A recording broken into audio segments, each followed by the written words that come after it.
Welcome to Business Prowess with Rafael and Dr. Andrea. Our show will bring you the best insights, ideas, and inspiration from successful entrepreneurs and CEOs in the business world. Don't miss out on the opportunity to learn from the best and stay ahead of the game. Sifu Rafael is the founder of 5 unique shows. He's a fitness professional, solutions expert, executive coach, and head instructor at Max Martial Arts and Fitness in New York. Dr. Andrea Adams-Miller is an award-winning international keynote speaker, best-selling author, and CEO of the Red Carpet Connection Publicity, Publishing, and Talent Agency, and CEO of IgniteYourRelationship.com. Known as the Dream Maker, she makes visionaries' dreams come true, bigger than they ever dare to desire. Dr. Andrea, good morning. Happy Friday. Well, happy Friday to you too. I just noticed that we're having a little bit of glitchy here for the internet. So if you lose me, just go ahead and go on without me. It's hard to go on without you. I know, but we might just have to. So how was your day? What's going on in New York for you? Oh, so much fun stuff. I have a masterclass later on today. I have the hero show at 1 o'clock, the masterclass at 2:30. But you know what's really exciting? Tell me. This show. Because we have Rob I'm going to mess up his last name. I'm going to try it. Giardinelli. And he'll let me know if I did it right. Oh, he gave me a thumbs up. So here we go. And go ahead and bring him on. Rob, welcome to the show. How are you, my friend? Hi, Sifu. Hi, Dr. Andrea. I'm really excited to be here and chat with you both today. So I got it right. Look at that. Excited to have you. So today, the show, you are here live with us. I want to know, were you impacted by the Northern Lights last night? Did you get a chance to see them?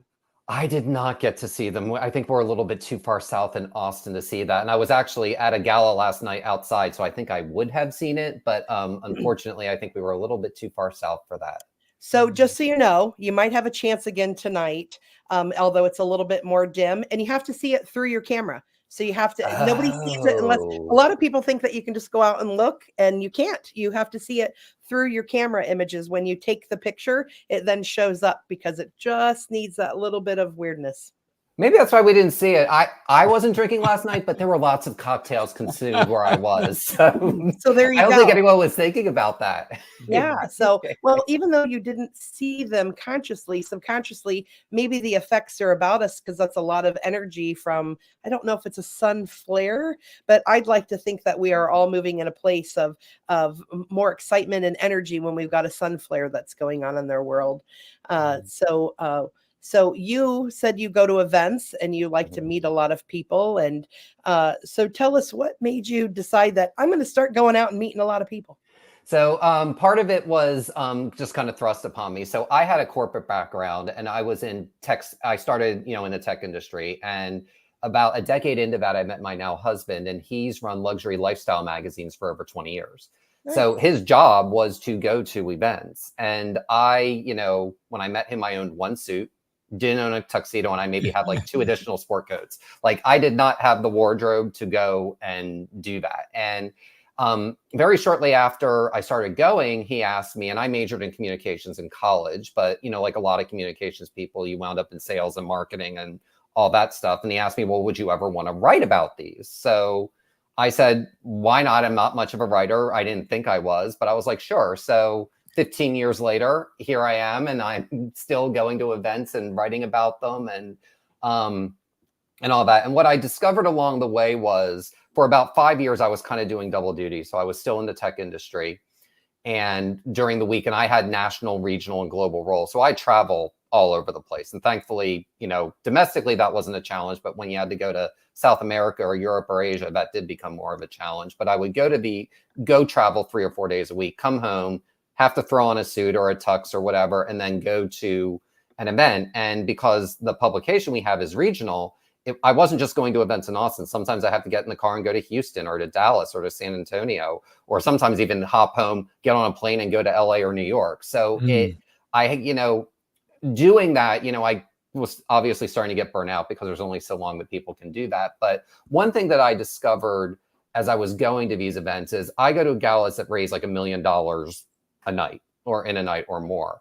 And those are people who know how to have fun, but they can get the job done. And the more I was going to those, the less tolerance I had for going to corporate events, because there was never really an objective. People just kind of flew off the seat of their pants, and I never really knew why I was there, to the point where in the last year I was in tech, I would literally, if I had a dinner in New York, I'd say, sorry, I'm staying in Philadelphia or Boston. And literally I'd stay there and like take the train to get out of going to them. So about 9 years ago, I made the conversion into, kind of going to events full time. And that's, led me to where I am now with my practice event mindset, where I help people, especially introverts, because I'm an introvert myself, overcome that awkwardness and anxiety that they feel at a lot of those client-facing events, just so that they can have better relationships, deeper connections, and ultimately grow sales and grow revenue for their brands and their organizations. Interesting. Quite lovely. One of the things that you and I had spoken about, Rob, is that you were more of an introvert. You did not want to be part of any of this at all, but you were kind of convinced. But then it became something that you said, wait a minute, I'm actually having fun at these things. Tell us about the importance of enjoying the events, because there was so many I'm sure you went to, like, oh, I can't wait to get back home and take this monkey suit, if you will, off, right? So tell us about that and how that helped you to really optimize what you were doing. So the more I went to events, the more I wanted to go to them. And my rule now is that if I'm going to something, I make sure that I am fully present and that I want to be there, because I found that if there is one thing that will get you invited back, and all of us have gone to industry conferences, and there may be that really cool party where there's only a select number of people that are invited.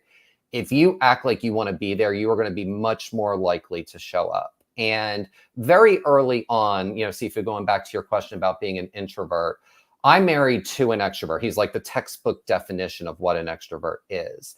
And if we were both extroverts, we probably wouldn't be invited to a lot of things because we take up too much oxygen.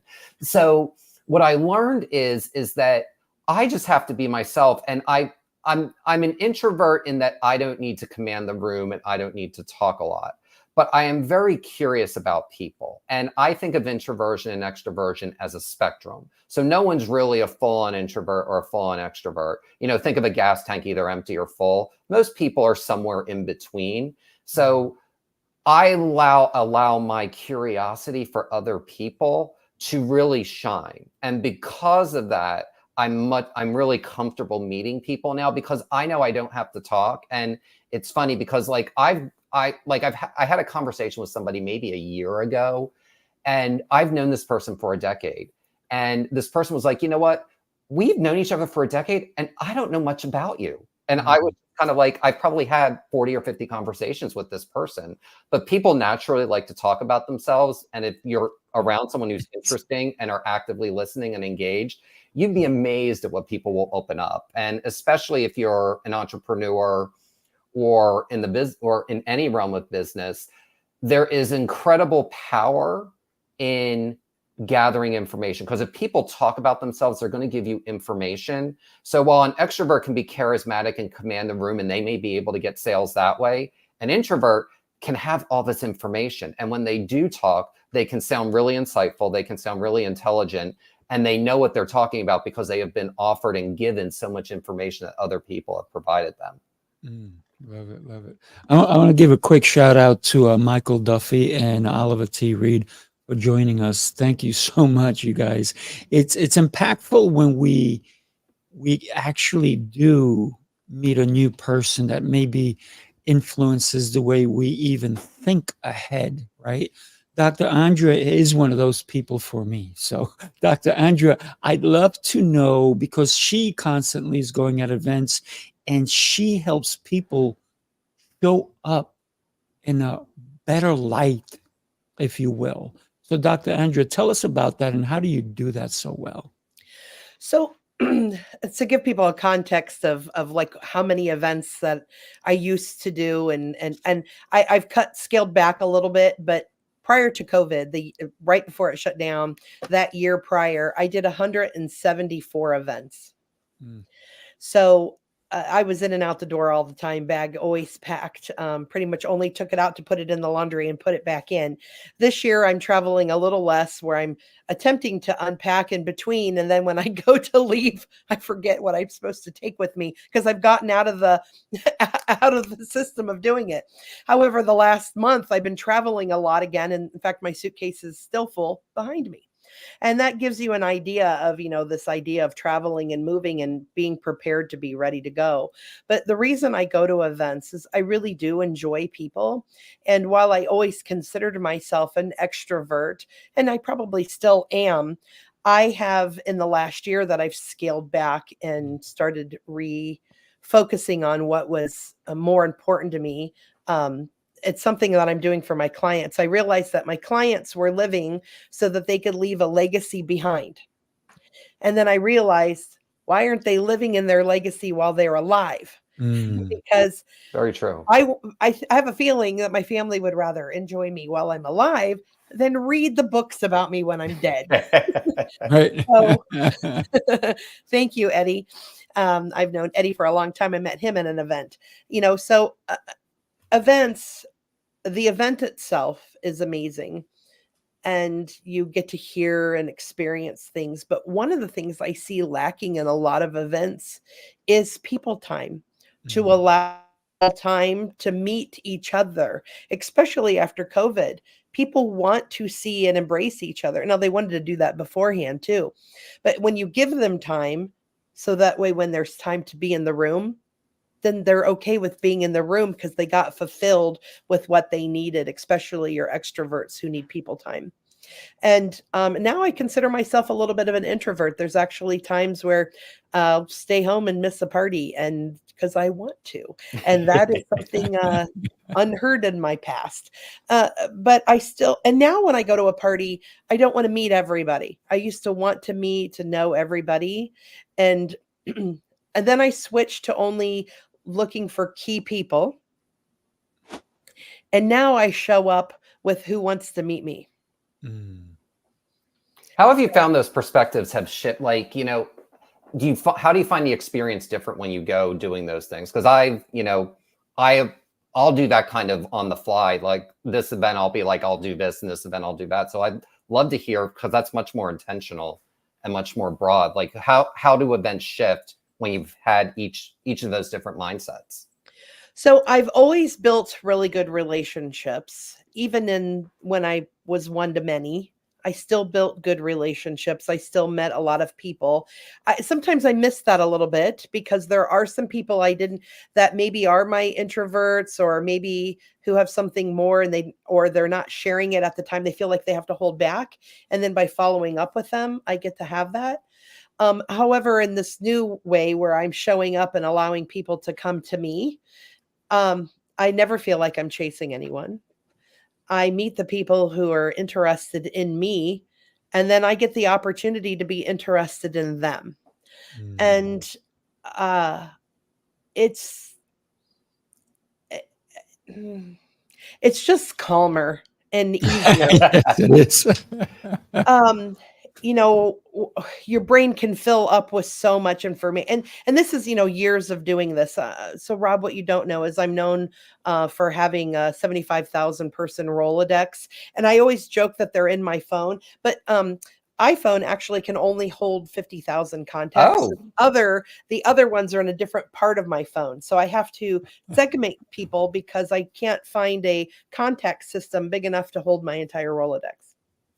Wow. So, That's why she has several iPhones. I'm just kidding. But it's very interesting. I was at an event, and it was the name of the event was Networking to Get to Know People. I got to know nobody. And I'm going to tell you why. Because when the event, even before it started, I said, oh, this is a networking event. We're all supposed to mingle. This is when I used to carry my business card, and I said, hi, I'm Rafael. And I was shaking people's hands and everything like that. And everybody's like, yeah, okay, whatever. And I was like, whoa. And then even the host of who was presenting never said, hey, guys, take a few minutes turn around, talk to the person next to you. I'll give you 5 minutes. Never did that. And so I walked away with 0 contacts because the people, they just wanted to learn how to do it so they can say they did the event, but they actually didn't do it. I was like, this is the worst networking event I've ever been to. Please, I never want to go to it again. So that's my take on that. Can I ask a question? Is that geographical? Dr. Andrea, I'd love, because I know you've attended events everywhere, because it's interesting, because last night I was at a gala and there was a friend of mine from New York who flew in for it. And you could tell she was, I don't want to say overwhelmed, but she was just shocked at how nice and how pleasant and how friendly and how willing everyone in Austin was to make a connection, that I'm wondering if it's a geography thing as much as it is anything else. And Dr. Andrea, I'd love your take on that, having gone to a lot of things all over. It's interesting that you mentioned that. So I'm a super positive person. I even have a nonprofit called the Keep Smiling movement, because it's all about, mind and smile and how you exude positivity. So I make horrible things positive. And I hear people at the same event say, oh, the people here, or like when I go to New York, they're like, people in New York don't care about people. And I'm like, I don't have that experience. Yeah. So I think it's whatever view you're putting out through your eyes, that's who you're attracting. So I've never really been anywhere where I didn't find people who were helpful, but I was looking for helpful people. Right. So you were looking for energy that you exuded that had people responding to that in kind. Yeah. For example, the event I was at was in actually in California, and I met more people in the hallways and connected with than in that actual room. That's interesting, and I can totally see that happening in that context in that part of the country. It doesn't matter where. It was just the people, their mindset was not, how many people can I collaborate with? It was, I want to learn this so I can take it home and then do it. But they didn't do it in the moment. Oh, interesting. Yeah, it was very interesting. So what I've learned is there's an assumption that people know what networking means. And the meaning is very different. So some people, Eddie's so cute. The aura that you bring affects your connections. Thank you. Eddie calls me Drea. That's his nickname for me.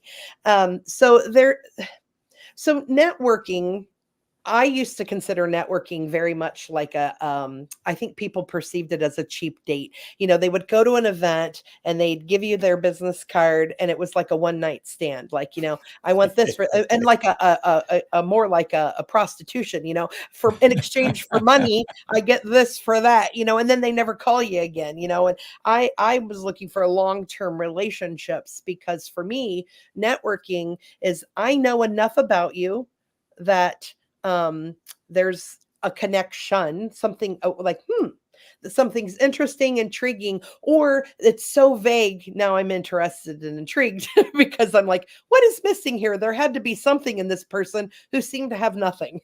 So that also does intrigue me.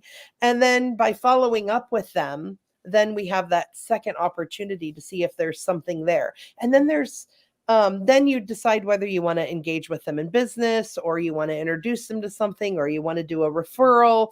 To me, I would like to see us get to some kind of monetization. And even if it's not money, a barter situation is something to help each other in business. And so anyhow, let me hear your guys' opinion. And then I want to give you an example of something that I saw in a networking thing yesterday. Do you all want me to go first? Go for it. Okay. So we have somewhat similar ways of viewing networking. I view it as dot connecting more than anything else, because I think a good networker is going to realize that the world's bigger than your conversation and the opportunities may expand beyond their conversation. So I have no problem if I know somebody and think that a person would be a good fit for someone else to connect with.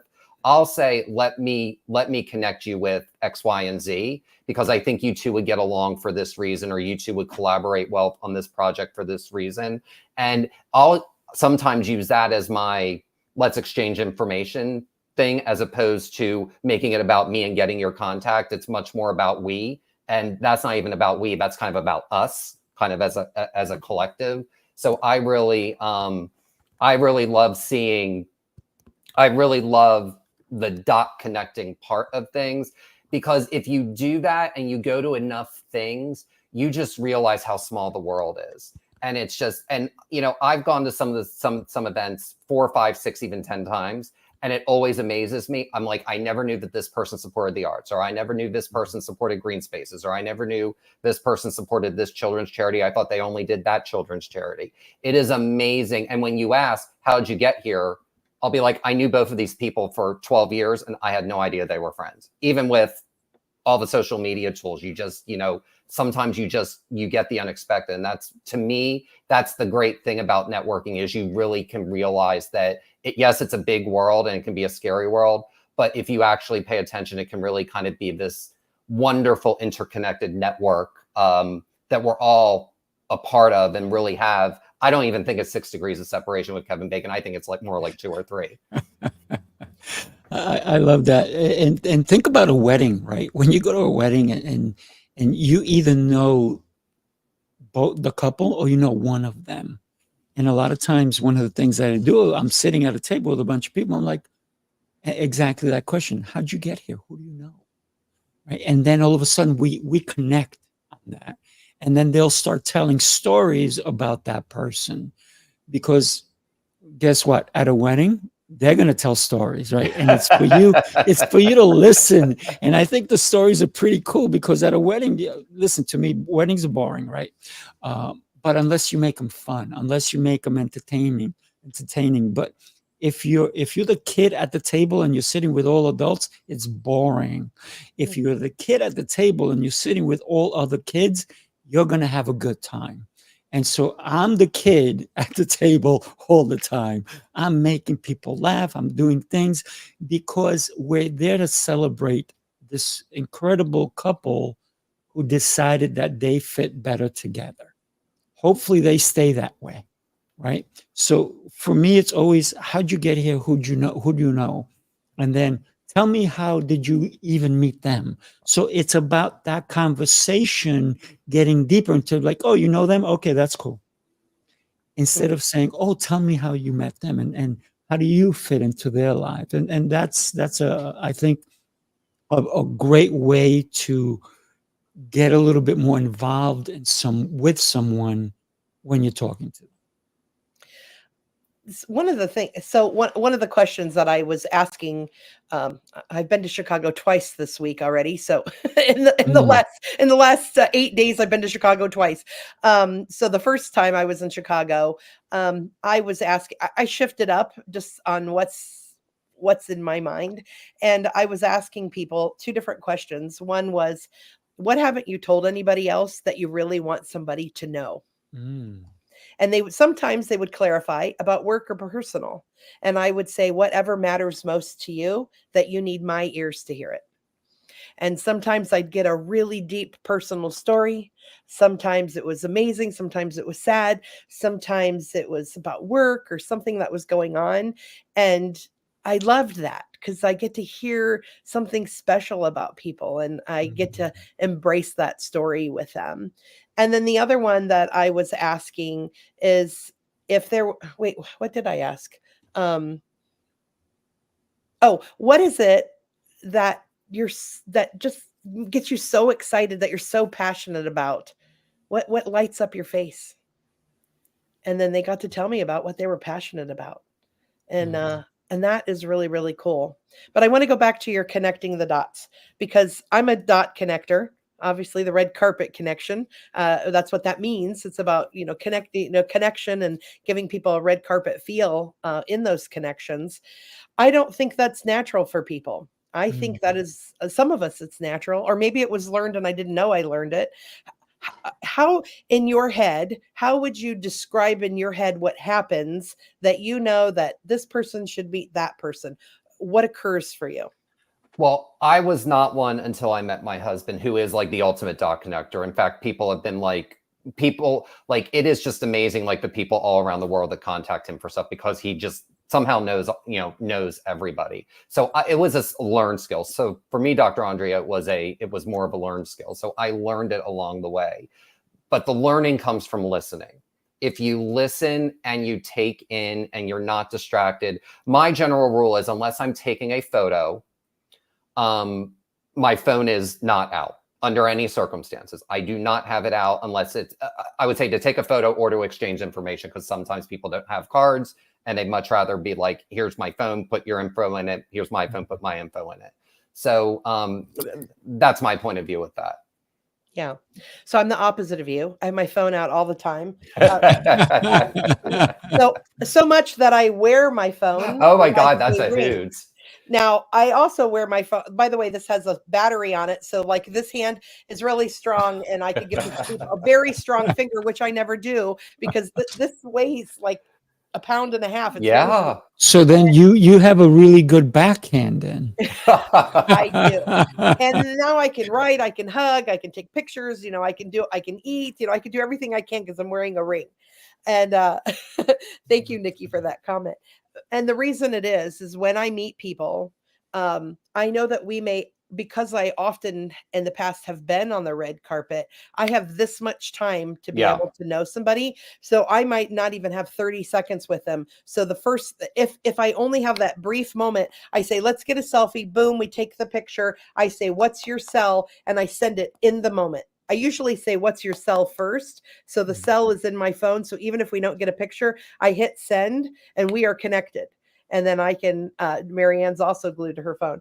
And then, so we're connected instantly. Yeah. And then I say, if we have time, I say, let's get a selfie. Usually I try to force that in because then they will remember meeting me. Right. And then if that's all I've got, that's all I've got. And then I can follow up with them. And the reason I always want that follow up is because I realize that in that moment, things will be gone, and then you're like, who is that person? Why do I know that person? How do I want to know that person? That information's lost. But then I have a whole system of what I do or what I get from people. I actually obtain a lot of information, and it's not because I'm collecting people. It's because I genuinely care and want to be able to include them with things. I get their birthday so I can call them. I'm behind on my birthdays the last week, so happy birthday, the world. And and then that way I can connect them. So this is how my head works for a connection. I consider my head like little drawers at the library, the old card library. By the way, the card catalog. If anybody in the world has a card catalog at their house and doesn't want it and would like to gift me an oak one, I will receive. I have been looking for one. Me too. I love them. I just love the smell of them. I love them. I want one. Anyhow, so my brain is like that. So when I say, oh, Rob, boom, I know where Rob is. Austin, Texas. Rob does events. Another one here. Your husband and his magazine lifestyle. And then now I have follow-up questions on that. So there's all these little different files in my head. So then later when I meet someone let's say I meet someone and they're like, oh, I own a luxury watch business or whatever. And I'm like, oh, do you put things in like magazines, or do you like, different advertisements or articles? Oh my gosh, I've been looking for that. Awesome. That watch luxury magazine drawer opens and that goes in there. And then now I'm like, okay, Rob knows somebody who knows that, this person needs that. So I like make all these connections then to get them together later. And then in reaching out to them, I probably would first reach out to you and say, hey, does your husband, who's in charge of marketing? Are they looking for people who are doing sales? Is there some kind of an affiliate thing that I can help you? Because I know somebody. And then I talk to that person. Do you know how to, because some of these people don't know how to advertise. They want that, but they don't know how to have a good, clean advertisement. So I do infiltrate myself into things, but that is because I want the connection to work. I find out when I don't, I'll say, you should talk to you. And then they get on the phone and they're like, wow. Yeah, you always have to qualify. And I always do with my connections. I usually just do a couple of sentences of, they do this, you do this, and you were talking about this and you were talking about that, so the time is right, or something like that. Just to, just to put those things in there. I love your card catalog analogy. I may have to steal that from you. You may.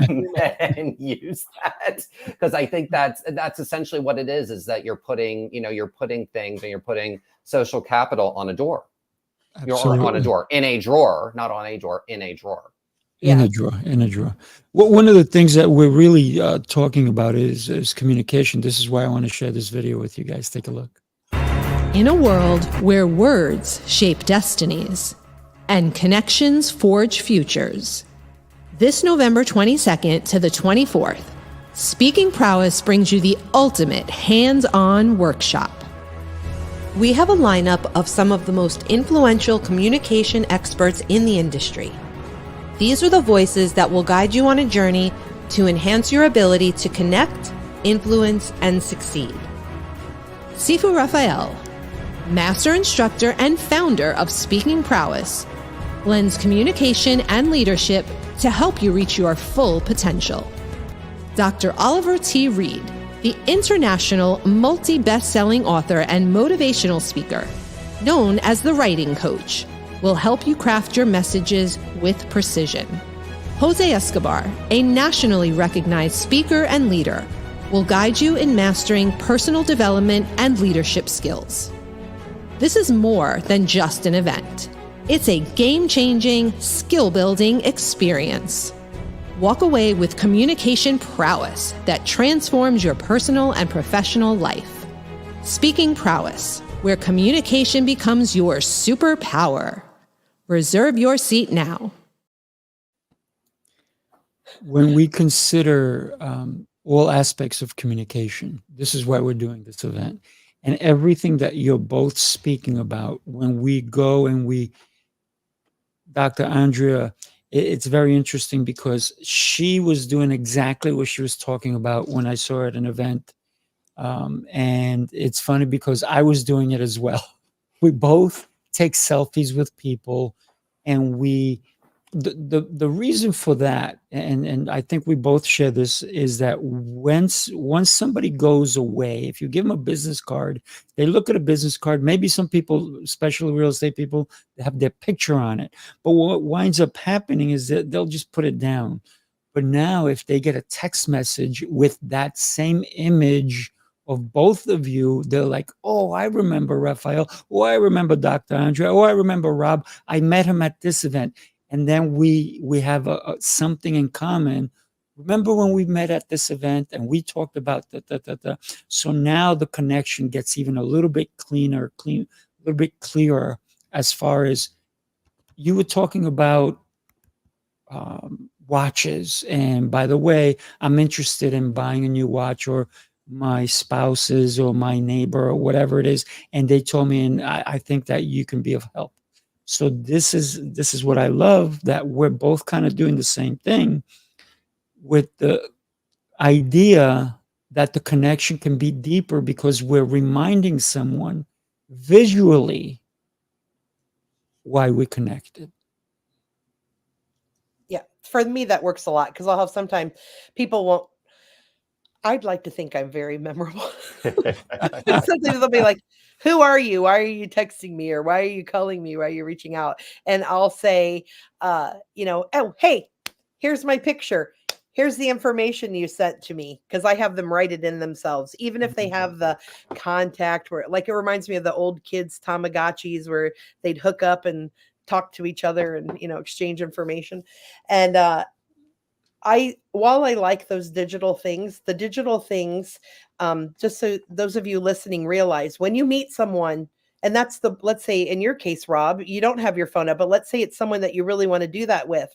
When you do that, if you don't remember their name well and go back to it and make a comment in there, you're not going to remember it. Or let's say maybe you met them as Sifu Rafael, but they're in your phone as Rafael Gomez or something like that, and you don't have Rafael in your head spelled correctly, then you don't have them. I knew it was Rafael, and I don't have anybody named Rafael. So in your mind, lost. They are lost in your phone. So when people want to do that, I will agree to it, I'll do that. But then I instantly text them a selfie from that. And then I write in all the things that it doesn't tell me, because I don't want them to be lost in the crowd. And I tell them, you're going to get lost in the crowd. I'm not going to be able. And then, I mean, frankly, people just don't follow up. That is so much money's left. True. So much money's left on the table because people don't follow up. And I'm guilty of it as well. There's people I meet and I have a lot going on. And so I don't always remember. And I attempt to.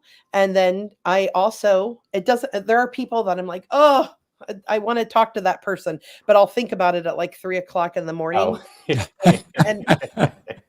And sometimes I'll text them anyways, hoping that maybe they're the people who have their cell phone off or downstairs or something. And then once in a while I get that, why are you texting me in the middle of the night? Because I was thinking about you in the middle of the night. That's why. There you go. It's interesting when somebody responds back to a call like or a text message with the image a couple of days later.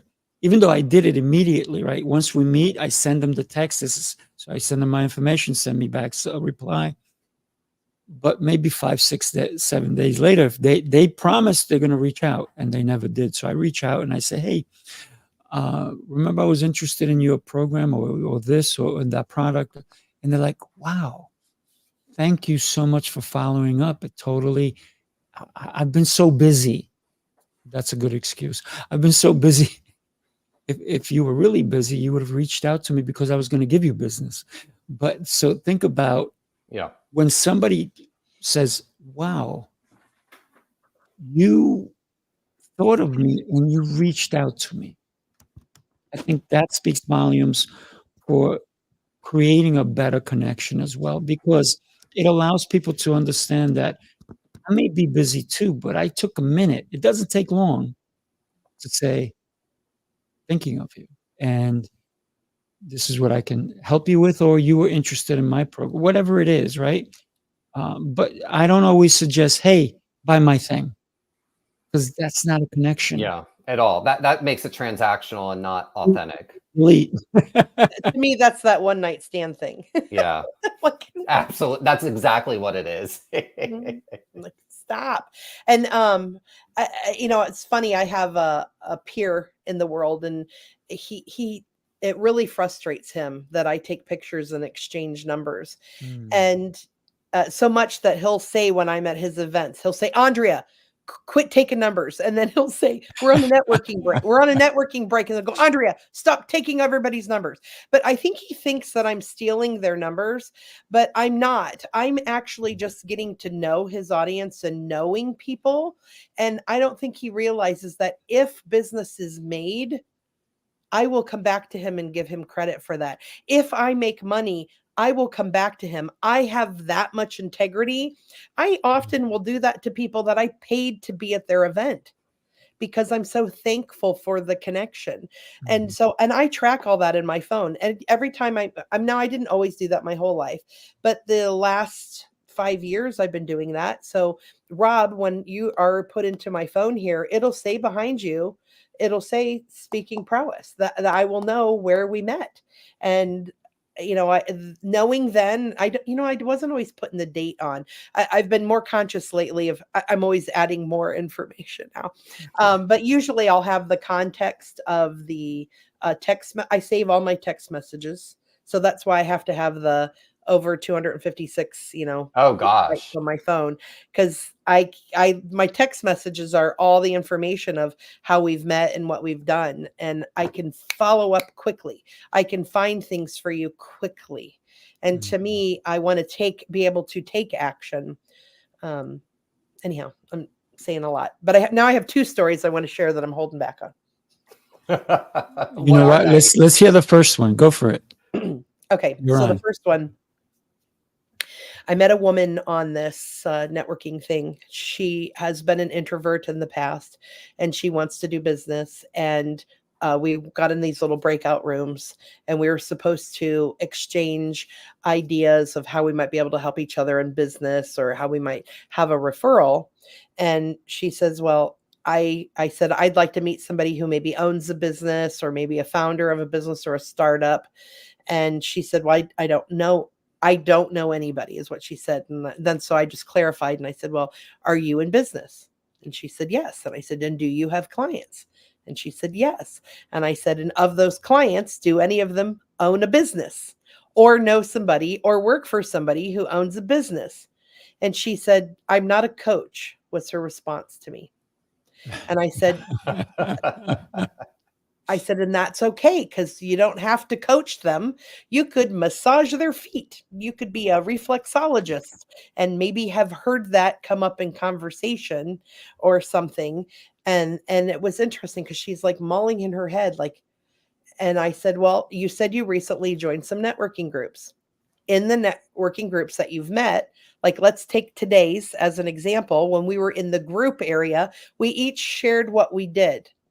Is there somebody that you heard talk about themselves that they owned a business or talked with corporate or were a founder or an entrepreneur? So now I knew, because I was in the meeting, that would be yes to all of them. And she said, can't think of anybody. And so what I realized in that moment, so I ended up doing a little bit of coaching for her, but what I realized is, wow, my break time here, it also made me aware of things. It was the first time I've realized, wow, I did 15 minutes of teaching here. And, and I want to go, when I go to those things, I'm looking for an exchange. So it may not be a group that I want to be in a longer time. Or I need to shift it differently or say, well, then let's go back to the main group or something so that I'm not teaching, or to find another thing. So what can you teach me? To give her an opportunity to teach me of something that maybe wasn't about the networking or the referral. But what I did realize is that sometimes people come into a networking, and so anybody that she heard was like maybe not her client. So I did talk with her further, and some of the people that she heard them talk about corporate, she wrote them off as not a connection. And I explained to her, do you realize that with what you do, she does energy work. I said, I know a lot of people who are CEOs and multimillionaires and billionaires who believe in energy work and would pay people to do that, but you got to meet them first. And she's like, oh, well, I want to be open and receptive to that. And I said, well, then you need to be open and receptive to meeting them. And so it was an interesting situation because, and then it also just made me rethink about what am I doing in the networking? Because I actually am creating my own community now that has different levels, and some of the application, it has a profit margin as well, and like how you run your business, because being in this industry for so long, I need to be with people who meet me at where I am.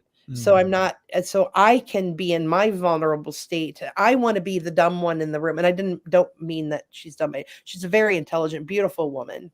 It's just that I want to be the learner. I want to be the one who's learning.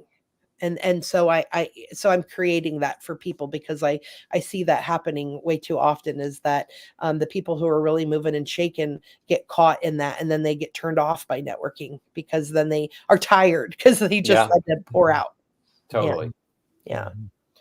And incredible story, and the fact that you were willing to take time out of your schedule, of your time, of being able to talk to someone else. You didn't dismiss her, and I think that's valuable, because a lot of people would have dismissed her and said, okay, I got to go talk to somebody else who's going to up level me. But you said, I'm going to give her some time. I'm going to allow her to understand that she has a small flaw that I'm going to point out to her, and she can decide if she's going to do something about it. Right? And it was up to her to make that decision. I love that, Dr. Andrea, and that's why you're one of my favorite people in this world. You're so funny. I love it. So, Rob, how can we go to an event with you? We should. Yeah, let's do it. Come on. You gotta love, most of the events I've gone to lately are philanthropy. So it's a mix of business and social. So what I would say is go to a nonprofit event in your community. there is no better way to meet all aspects, especially if it's a good event. You're going to have a range of people with a range of backgrounds, and kind of piggybacking on what Dr. Andrea just said, I treat every single person I meet, whether it's the billionaire CEO or the catering staff, I treat them exactly the same way. I will ask what their name is. I will thank them if they've taken a photo like of me. We don't do selfies in the gala world. It's kind of got to be, you know, we're all posed, we're all showing off all our duds from head to toe. So I usually will have to thank, you know, what's your name? Thank you. And I probably get a B on that or a B+ on it. I don't do it all the time, but I do it enough that, you know, I know that I'm making an effort. But make an effort to treat everybody at an event as a person, because a great event really starts, one, it starts with a great mindset, but two, it really is making sure that you've got a tapestry of your community in a room. And that's why I say join a board, go to a nonprofit event, and find a gala in your community where you get to meet all kinds of fun, interesting people. Love it. Fun. I love it. I love it. Sifu. So Rob, we are basically done, Dr. Andrea. We're basically done. We fly through this because we're having a fun time. Cool. You were going to ask me a question, or you were going to tell me something? Yeah, Sifu. So you have an event today. I have two incredible events. At 1 o'clock, I have the Heroes Rising, and Jose Escobar usually is my co-host. He's an incredible man, but he just had his 6th child. It wasn't him. Wow. It was his wife. But he's there. He's doing daddy duty, and I'm so proud of their family. They're so beautiful, and I'm so proud to even know them. I'm thrilled and excited for them, and I know they're going to have some sleepless nights coming up. So I'm excited for them. But they have this will be the 6th child, so I'm sure the other kids will lend a little hand there, here and there. So Nikki, again, Jemmy's actually going to step in on being my co-host at 1 o'clock, and then at 2:30, I'll put it in the chat. If anybody wants to come, we're having a master class on communication, because communication is my jam. This is what we've been doing all day here, right? Communicating in different ways. Texting is communicating. Don't waste anybody's time, even on a text. Right? Cool. I will make a note of it for people so they can jump on. Cool. Well, I am so well, Rob. How can people know you, follow up with you? You know, how do you want people to know about you more? Absolutely. Visit eventmindset.com. I have a item you can download. It's called 6 Ways to Gracefully Exit Any Conversation. So it gives a bunch of different scenarios and circumstances and how to gracefully just, you know, go on with your evening, whether it's someone you want to talk to, someone you don't want to talk to, or just because you're at a networking event, you know, you need to spend time with as many people as you want to, or the goals that you set for that. And then you can find me on Instagram or LinkedIn at Rob Giardinelli. Cool beans. I love it. I love it. Absolutely. Everybody have an exceptional rest of your day. And we look forward to seeing you next Friday for another entertaining show. Thank you, Rob, for being here. Thank you so much, both of you. It was wonderful. Always. Thank you. Wait. Sifu, I need to tell you something. I'll do it live. It's unknown information. I was supposed to have had surgery yesterday to remove my descending colon. And so I would have been able to do the show today. So that's why I never said anything about it. But they moved it to next week on Friday because I'm also having a total hysterectomy because there's I have a cancer mass in the descending colon and a suspicious uterus. I don't know what it's been up to, but it's suspicious. So those are going to be removed next Friday. And I tried to shift my time so they didn't start till later, but they were like, no, Andrea, listen, you manifested 2 surgeons same day. You don't get that. Yeah. Your health is number one. So my prayers will be with you for sure. So I will miss. Yeah, no worries. We've got you, and sending prayers. Cool. Absolutely. And now I'm off to an amusement park. So have fun. Have fun. Amuse away. Guys, thanks so much. Right. Bye, everyone. Bye-bye.